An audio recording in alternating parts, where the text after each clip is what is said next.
living out an experiment that has already failed so badly, and nobody at the levers seems interested in slowing things down. It's only being accelerated. I don't trust the track that we're on. I'm horrified by the track that we're on.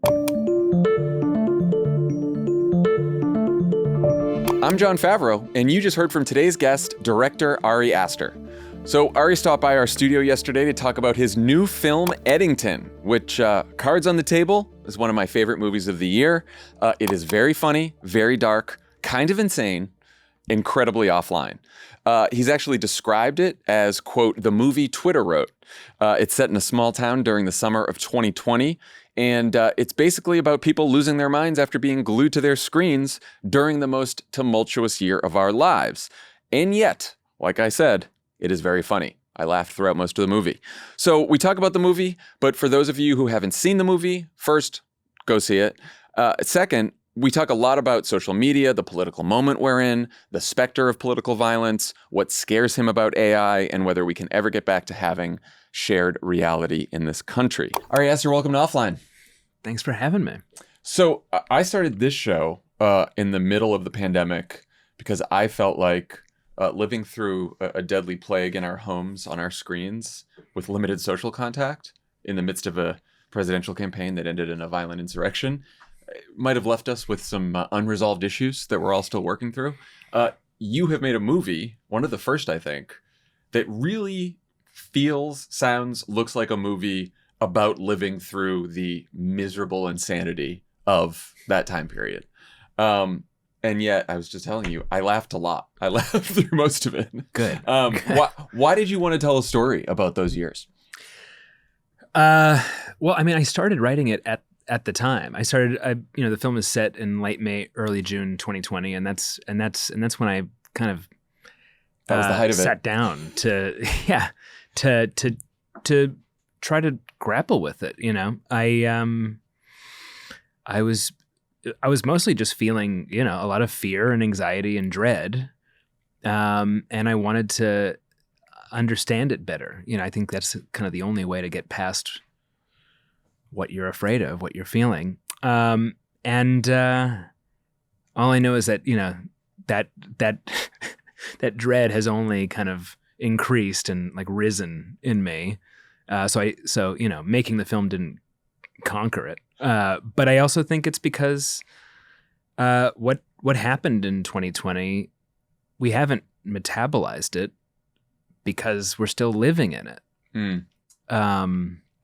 And so I don't know. I've been really hungry for work that's about this moment because I don't understand what's happening, and if anything, I think there can be,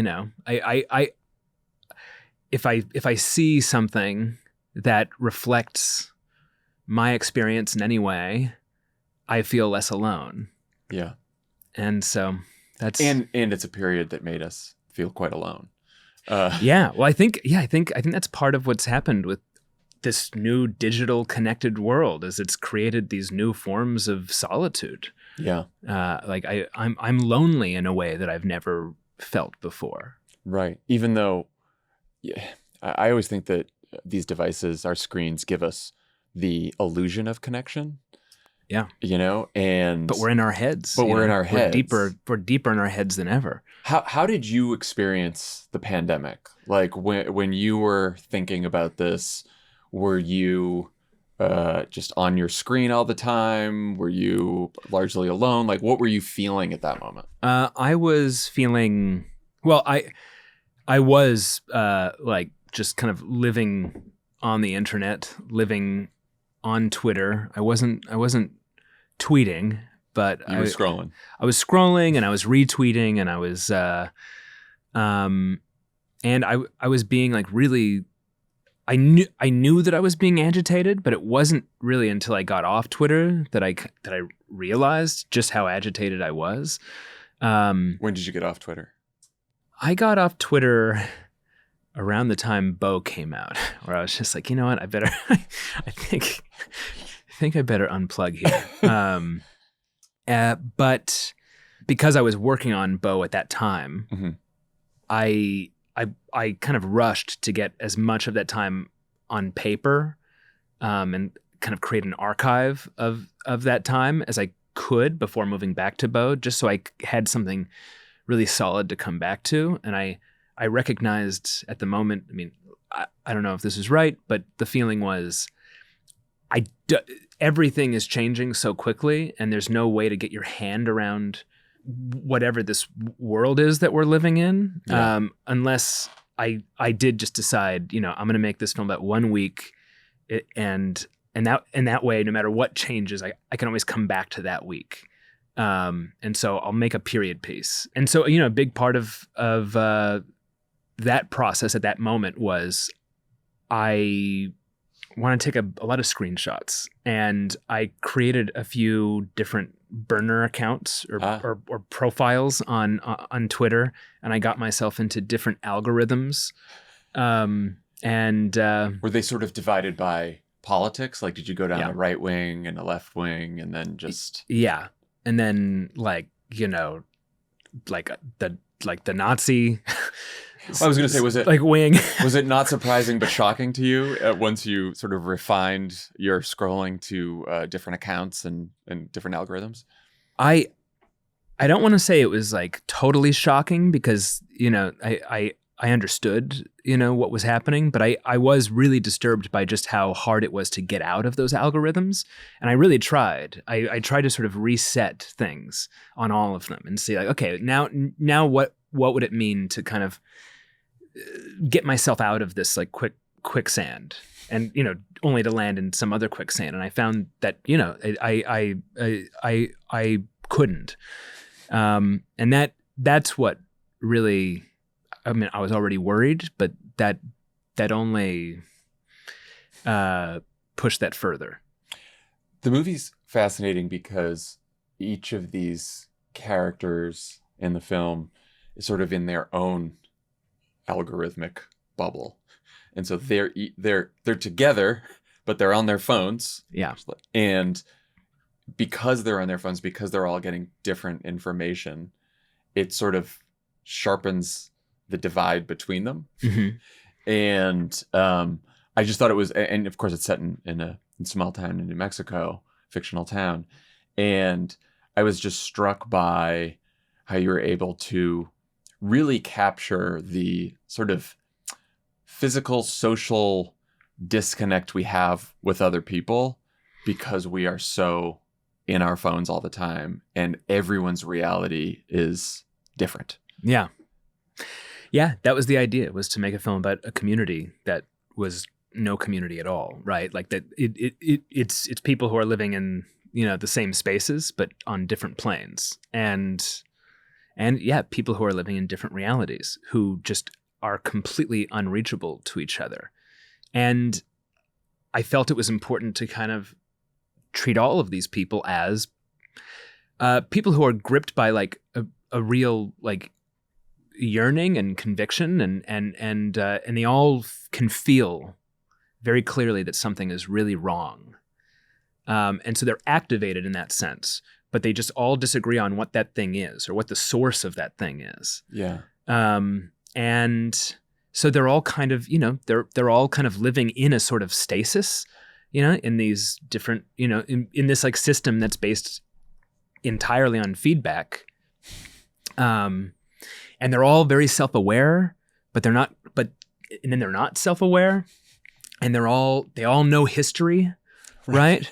But they're using. But there's too much history, so they're all using history to shore up what their beliefs are, which clash violently. History and feedback, which is, I think that's an important part of all this, right? Which is all of these characters, and this is the way we live now, is when you want feedback for beliefs that you have, for ways that you might act, whatever else it may be, you either put up a video or you tweet or you say something, and you look for that kind of affirmation. Yeah. And I do think that ends up really shaping and influencing how we interact with other people in real life, and what we actually, and the actions that we take. Yeah. So that you said, is this why you said this is I heard you say that this is the film that Twitter wrote? Yeah, in a sense, I mean, as I said, that's like that's where it started, and so I kind of wrote the first draft very, very quickly.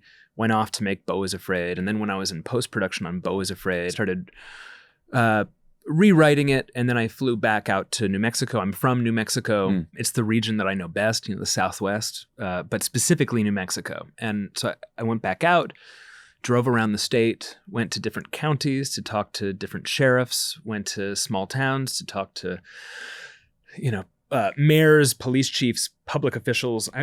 I went to pueblos, talked to people there, and I was just trying to get as broad a picture of I guess the political climate of the state, but also the emotional climate of the state, and especially among people who are in roles of like service, right?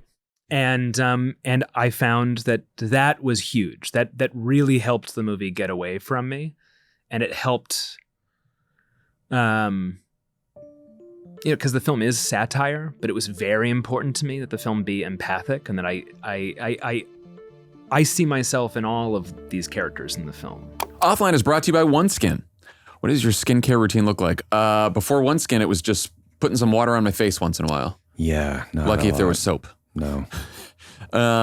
If you're looking to upgrade your skincare regimen, as I was, but don't want to complicate your routine, then you need OneSkin. Keep your skin healthy, hydrated, and resilient with products that are dermatologist tested and backed by extensive scientific testing. I like OneSkin. It's easy to use. It doesn't smell. It's not like fragrant. I've noticed how dewy you are. I am dewy. Yeah. How does my skin look? Great? Fantastic. Thank you. Never looked better. See, that's it. All we needed was Tommy's endorsement of my skin. Day over 50. OneSkin's proprietary OS1 peptide is the first ingredient proven to switch off the damaged senescent cells that cause lines, wrinkles, and thin, crepey skin. Free from over 1,500 chemicals and preservatives that can make skin red, irritated, or itchy. Their products are certified safe for sensitive skin, dermatologist tested, and approved by independent testing platforms like SkinSafe. They've got over 6,300 five-star reviews for their full line of face, body, sun, and travel-sized products. OneSkin's multi-purpose products prove you don't need a complicated routine to achieve healthier skin. The cleanser and topical supplements can all be used with other products or treatments and easily fit into your current skincare routine. OneSkin is the world's first skin longevity company. By focusing on the cellular aspects of aging, OneSkin keeps your skin looking and acting younger for longer. For a limited time, you can try OneSkin with 15% off using code OFFLINE at oneskin.co.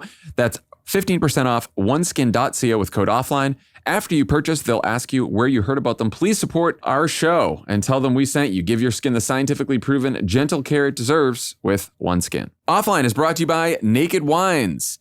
Ever feel lost in the wine aisle, unsure of what to choose? Always. You can spend ages staring at a wall of bottles, feeling completely overwhelmed. That's why I'm excited to talk about our next sponsor, Naked Wines. Naked is a wine club that directly connects you to the world's best independent winemakers so you can get world-class wine delivered straight to your door. If you use my code OFFLINE for both the code and the password at nakedwines.com, you'll get 6 bottles for just $39.99. That's a good deal. That's crazy. That's really cheap. So how do they do it? Naked brings you amazing wine straight from the winery at up to 60% less than what you would pay in store. By cutting out extra costs like middleman markups, winemakers can pass those savings on to you without skimping on quality.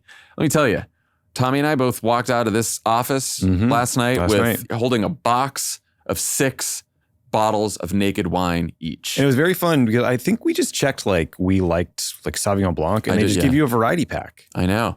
6 different ones to try. I never would have found these labels or bottles, never would have picked them out. I'm pumped to just kind of roll through it. Now look, my family's in Maine still, and I'm home for the next week, and I put all 6 bottles in the fridge. When do you think I'm going to drink 6 bottles by? Well, it's Wednesday at 3:49. You think Friday? What are you doing at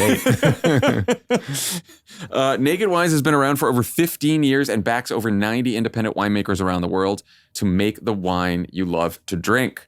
Now is the time to join the Naked Wines community. Head to nakedwines.com/offline, click enter voucher, and put in my code OFFLINE for both the code and password for 6 bottles of wine for just $39.99 with shipping included. That's $100 off your first 6 bottles at nakedwines.com/offline and use the code and password OFFLINE for 6 bottles of wine for $39.99.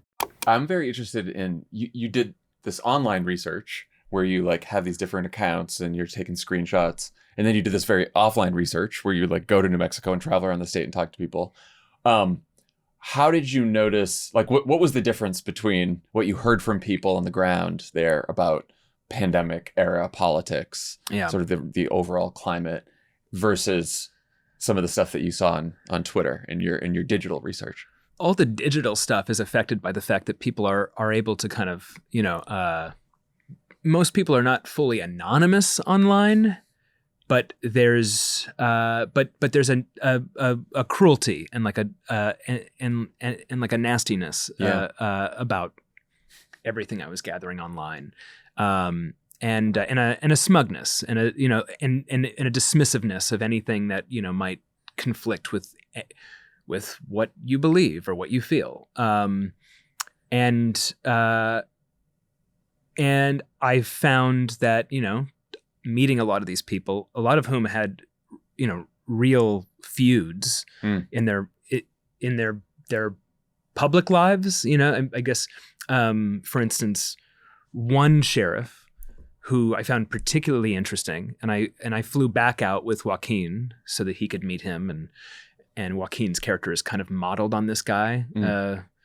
Not completely, but like his wardrobe, for instance, it's how that guy dressed, and he showed up to consult on a few shooting days. But that sheriff had a really interesting feud with the mayor of the biggest town in his county.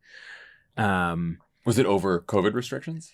Well, they were both kind of he was conservative. The mayor was more libertarian, and it was about mask mandates and but it was about a lot of stuff. It was really complicated, and a lot of it was like personal, but you felt that in the way they talked about things, whereas everything kind of the line between personal and partisan blurred. But that mayor was really interesting because he had only recently become mayor, and before he was mayor, he tried to go to a town hall meeting. I forget what his complaint was, but he wanted to speak, and he had a gun in his holster, and they told him, "You can't be in here with a gun," and so they asked him to leave. And so then he ran for mayor on the platform of, if I become mayor, you won't be able to come to town hall without a gun. And he won, and so, and anyway, I found it really interesting who I found among all these people sympathetic or compelling, especially given my own politics, because I am on the left. But at the time, Biden was president. The governor of New Mexico is a Democrat who's a figure of controversy. Yeah.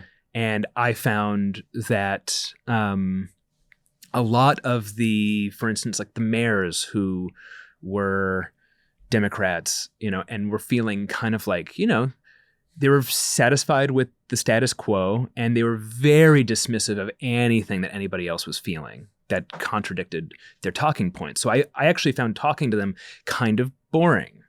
And then I found talking to the people who were more on the right, a lot of whom, a lot of what they believed, ran very counter to my convictions. I found them, at the time, I found a lot of those people more interesting, more compelling, and they were really genuine in their belief. They were really upset about things that were happening or that they believed were happening, and they were desperate to talk about it, and they felt ignored or condescended to, and it just helped to talk to all these people and get this picture. And part of the project of the film was like, okay, I want to turn a mirror on myself. Is there a way to question ourselves and at the same time try to find the humanity in the people that we see as standing against us, or the people that we abhor, Yeah. Because we're all subject to the same forces. Yes. That's why that was important. Yeah. Anyway. I mean, the pandemic, sort of in a way that you couldn't have scripted, I think was almost designed to inflame the divisions that already existed in this country, political divisions, in a million different ways. One of them, I think, is just geographic, right? Which I think you get at in the film, which is what, densely populated areas needed to do for restrictions might not have made sense for very rural areas like the setting of Eddington. It's like a rural area. And you can kind of see that in the beginning of the movie too, where it's like there's like 4 people in the store, and then there's like people standing outside in line, but they're all like spaced out, and it's outside. And it's like, and you start to think, okay, well, how would that have landed with someone who lives in like a town that's a couple hundred people where they're outside all the time? Yeah. Like it does. It's interesting looking back now. Like, I think one of the reasons I found myself laughing so much during the movie is because some of the satire of sort of the left, whether it was COVID restrictions, the social justice, it's like, oh, that's how we acted back then. And we have changed a little bit now. Yeah. It was I thought that. Now, what have you made of the reaction to the film's political satire?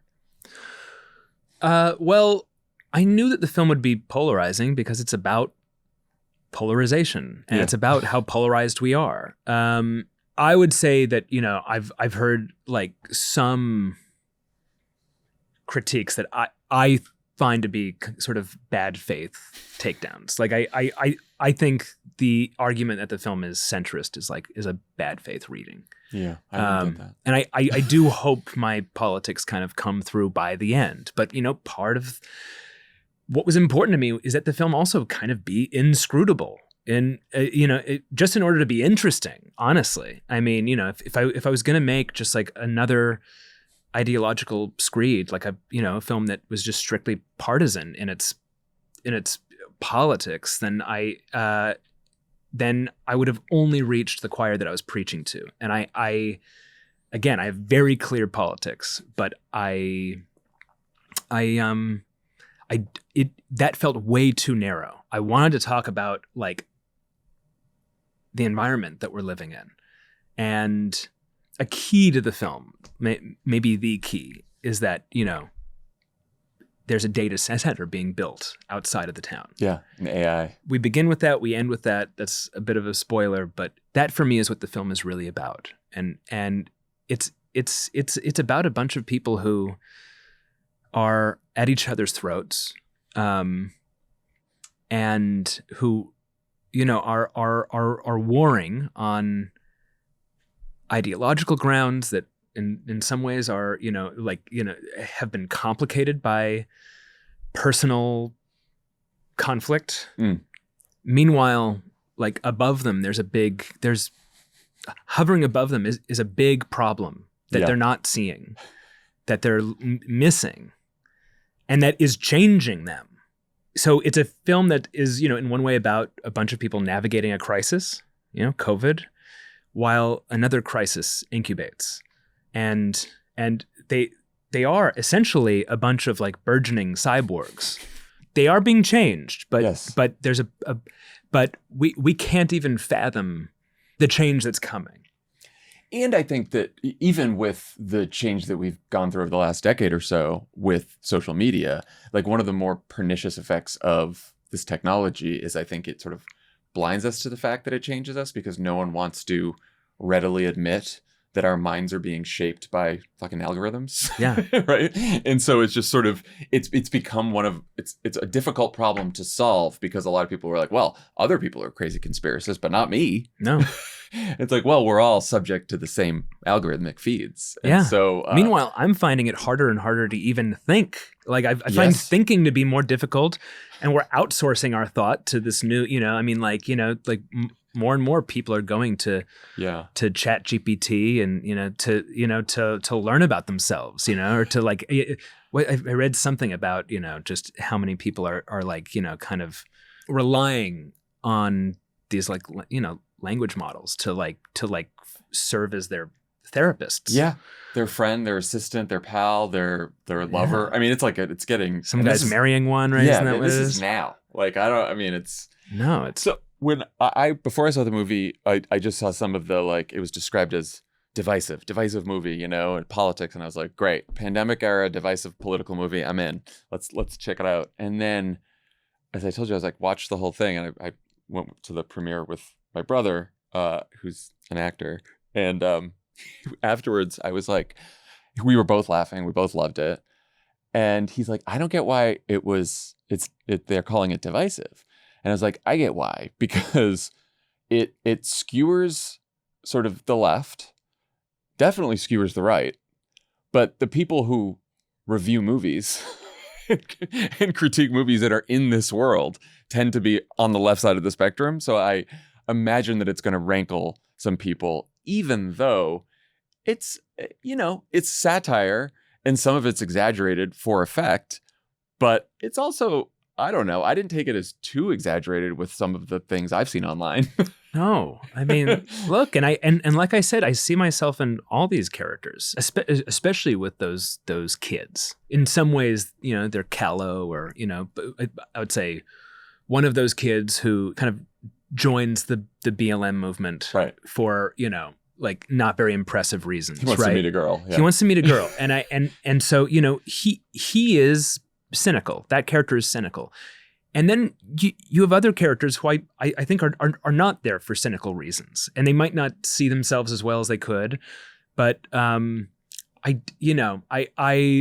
me, it was important to pull back as far as I could and just take as sociological a stance as I could and get as much of the landscape as possible. And I wish that there were more characters. I wish that I could have covered every corner of honestly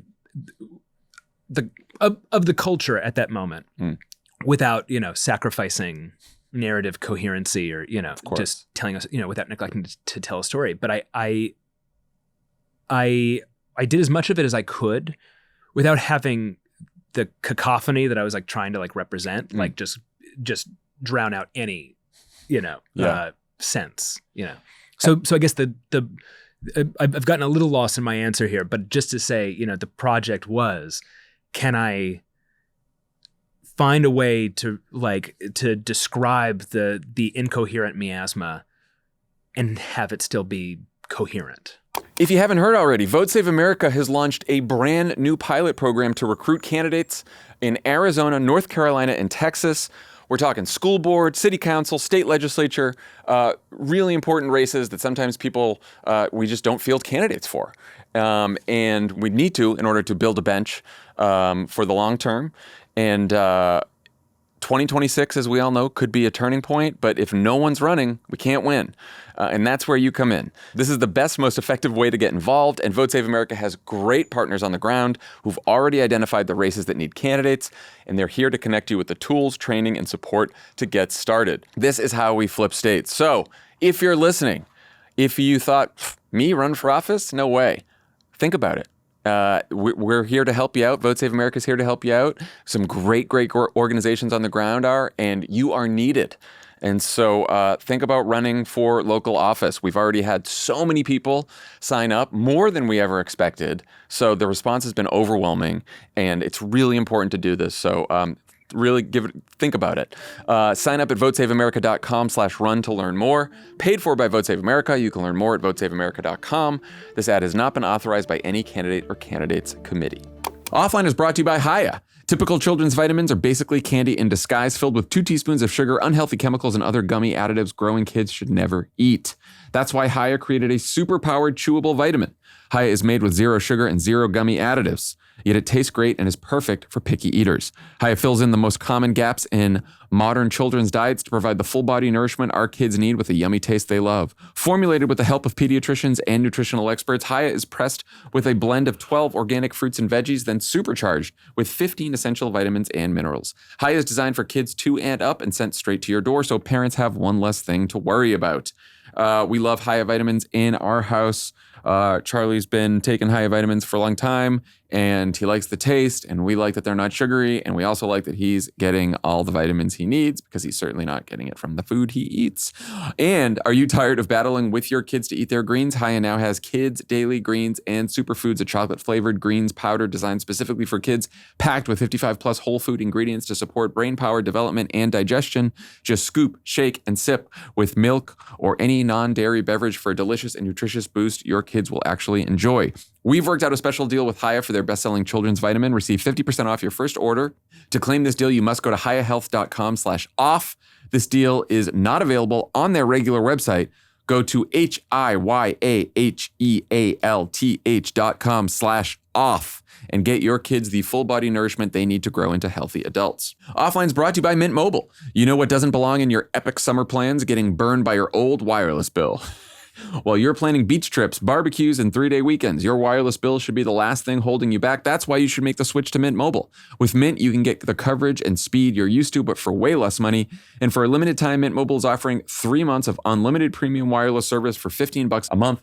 So while your friends are sweating over data overages and surprise charges, you'll be chilling, literally and financially. Say bye-bye to your overpriced wireless plans, jaw-dropping monthly bills, and unexpected overages. Mint Mobile is here to rescue you. All plans come with high-speed data and unlimited talk and text delivered on the nation's largest 5G network. Use your own phone with any Mint Mobile plan and bring your phone number along with all your existing contacts. Ditch overpriced wireless and get 3 months of unlimited service from Mint Mobile for $15 a month. Crooked Media's own Nina has saved so much money since switching to Mint Mobile that she recommends everyone make the switch. She won't shut up about it. She says the service is excellent and she couldn't be happier about her decision to ditch her old overpriced plan. Congrats to you, Nina. Congrats to you. This year, skip breaking a sweat and breaking the bank. Get this new customer offer and your 3-month unlimited wireless plan for just $15 a month at mintmobile.com/offline. That's mintmobile.com/offline. Upfront payment of $45 required, equivalent to $15 a month. Limited time new customer offer for first 3 months only. Speeds may slow above 35 gigabytes on an unlimited plan. Taxes and fees extra. See Mint Mobile for details. I do wonder if, and I ask this partly because of the focus on technology and Twitter and social media, which is, I think, going back to those kids. We have a bunch of kids in the film who, you know, they start sort of a BLM movement in the middle of this town where there's nothing happening at all. But like, it comes from this place of genuine concern and wanting to do something, right? Yeah. And so it's like, and I don't think you did this in the film, but it's like, we don't want to impugn their motivations, right? Because they were really just shocked by the injustice, as we all were.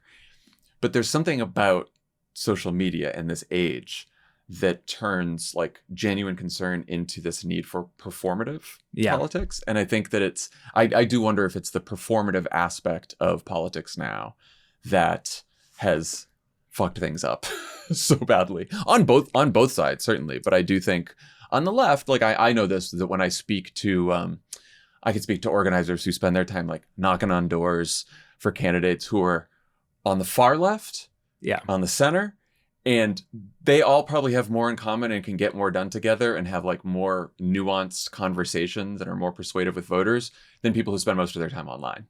From the left to the center. Because I just think that there's something, when you actually have to sit down and talk to someone and persuade someone, there's like a different set of tools that you use than if you are trying to take the video, get likes on the internet. Yeah, and just harangue people. You know, that's not that doesn't work. I mean, you know, the film is about things going viral. You know, the thing is about a virus coming into town. Yeah. And so I was interested in virality in that sense. Is that a word, virality? Yeah. Okay. And so and you know, growing up in New Mexico, being in New Mexico at that time, seeing how BLM was being kind of responded to there, because it is a state with very few Black people. And so I was also interested in how people were like kind of grappling with this thing that for them was more abstract. Yeah. And co-opting it when that's the case, right? Because like I live in New York, but I spent some time in New York during lockdown. I spent most of my time in New York during lockdown, but I was in New Mexico for a few months, and I just saw that it meant different things. Yeah. In those two places. Yes. And just, talking about, how things are metabolized. It was metabolized differently in New Mexico. Yeah. And so I also found it interesting and challenging to tell this story from the point of view of a white kind of conservative libertarian guy who doesn't consider himself racist, who suddenly is confronted by this thing and has to defend himself against it, and to basically put him in situations where things are revealed to us and to himself about who he really is. That was just more interesting to me than. And this dynamic that you see, which is like, a white, more conservative type person and a white liberal arguing about race with, and then there's you have a character who's a black police officer. And one of the pivotal scenes for me is the young white girl who's joined BLM is like yelling at the black police officer about like his oppression and like why he is with the cops and he needs to join them. And it's a lot. It's a lot, but I've seen it online. I've seen it too. And, and she's interesting to me because she is coming from a place of actual conviction and sincerity. She's like, she doesn't see herself as well as she could. Yes. But, she same is true for all of us, right? Yeah. You call this movie a Western, but the guns are phones. There are also real guns, without giving too much away, quite a bit of violence towards the end. How are you thinking about the specter of political violence when you wrote this? And because you wrote it before January 6th. Yeah. Right? Well, yeah, I wrote it before January 6th, but the rhetoric was already promising violence. Like you can't use like the kind of dehumanizing language that's being constantly pushed. Yeah. Without the risk of violence. I think that's kind of the point. It's like, and at the time that I was writing this, like things had reached a boiling point. Like I felt something in the air that I had not felt before. It did feel like that in this like June, July, summer 2020. It just felt like, violence is like really coming. Like, I don't know how it's going to manifest and maybe, like I pray it doesn't, and again, that feeling has only grown in me. I'm really worried. I'm really scared. This is not a movie that is made from like some detached perch, like No, it feels very, it's fascinating because there's the satire, but also underlying all of it is this like unsettling feeling that most of it could happen. Yeah. Right? Like, yeah. There is an element of the film that is, the film is about a bunch of paranoid people. And I did want the movie itself to become paranoid. So it does by the end, it's gripped by this like sort of manic worldview that and so it should kind of spiral out in a way. Well, it does feel like a day on Twitter really at this point. It's just in real life. The AI data center. We were talking about AI. What is your biggest concern about the AI future that we're headed into? Like the top of my list, and I bring this up because at the top of my list is sort of it's going to accelerate some of the trends that you capture in this film, which is the loss of shared reality, isolation, loneliness, which I feel like is sort of under discussed or at least lower on the list than job displacement, apocalypse, all that kind of stuff. Robots kill us all. But what do you think? What are you worried about? Yeah, well, what does Douglas Rushkoff call it? It's like a non-specific amplifier, right? Yeah. And so it's like let's just look at where we are. Do we want to strap jetpacks to that? Yes. And like automation is not I don't know. It's just, It's all of it, and it's coming. yeah, I just feel like we're living through an experiment. We're living out an experiment that has already failed so badly, and nobody at the levers seems interested in slowing things down. It's only being accelerated, and so I just don't. I don't trust the track that we're on. Like I'm horrified by the track that we're on. The idea of like kind of stepping like on the gas, of basically saying like, okay, like, yeah, like now, like here's the road, like just self-drive now. Like, you know, like we've set this up for you. Now just like let it rip. I find it to be crazy. And I like hearing all of these kind of like, you know, utopian ideas, and it's like, yeah, but it could be this. So it's like, well, the people who are ushering this thing in are making sure to kind of warn us. Like, you know, these engineers, they're all saying like, okay, this could be the end. Like this could be really, really bad, but don't say we didn't tell you. Now that we've told you, yeah, like, we put it at 10-20%. Yeah, exactly. we gave you it, and we put ceilings, you know, on, you know, but also part of it is we're putting ceilings on it also so that to make you more comfortable with what this thing is, so you still feel superior to it. But it's, but I find it to be really frightening, and a big, I've said this before, but a big part of, you know, the research that's going into this, there's this thing called alignment research, which is, you know, people who are working with these AI and they're interacting with them and they're making sure that they align with human values. So I just ask the question, like, what are human values? And whose? Well, exactly. Whose values are we talking about? Like, you know, what, I don't know. But this is, to me, sort of the fundamental problem with like the Silicon Valley tech utopia view of the world, which is they have so dismissed the role of like human emotion and subjectivity, and they really do think that the machines will solve our problems, and that there's always something that we can like hack our way out of. And you know, I've been on the politics and government side, and when I was there, it was always, and that was when people liked Silicon Valley, but you know, their view of government was like, oh well, if we just got some technology there, it would fix everything. It's just like these people are just like slow and bureaucratic and getting in their own way, and if we just invent something, we can figure it out. But it's like you can't ever replace the need to figure out what the values are, which is a subjective enterprise, which is why we try to have democracy, so that everyone gets a say in that, right? Like, I agree with you. I heard you last question. I heard you say you're thinking about maybe some kind of sequel to Eddington. Well, I won't ask too much, but if you were to write a movie about this era that we're in right now, this period, which and in some ways we're continuing what happened in the pandemic, but I do think there's been a shift. But maybe you disagree, so tell me, what is interesting to you about sort of where we are right now?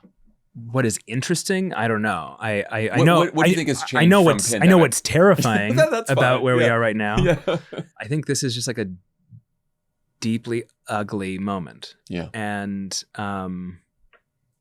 And if I did do that sequel, it would be set right now. So that's that. And I probably won't, because I probably won't get the chance to. You know, like this was a bit of a. My last two movies, I was kind of taking whatever like goodwill I had and just, you know, that I who knows how much is left at this point. But I will say, because it's hard to get people to talk about the pandemic, and not just the health part of it, but the how we lived part of it. People do not want to go back to this, and I've been trying to convince. I'm like, hey, I saw Eddington. You got to see Eddington. I'm like, it's pandemic era. Like I said to my wife, I'm like, it's pandemic era politics. And she's like, oh, I don't want to do pandemic again. I'm like, no. You'll love it. It's very funny. It is hard to get people to like go back into that. But I think it's actually, I found it almost like cathartic, a little therapeutic to go back to it. I think we're living in an age of total obscenity. And so I wanted the movie to be kind of obscene too. I wish it were more obscene, because things have only gotten worse, and Yeah. and now I feel like the film is almost like it's tamer than I would even want it to be. Like if I could have broken up the movie with like Pornhub ads where you have to wait 5 seconds before you can skip, you know, I done that. I would have done that. Yeah. That's good. That's what it's missing. That's yeah. that's you know what? That's a perfect place to leave this. The sequel will have Pornhub ads.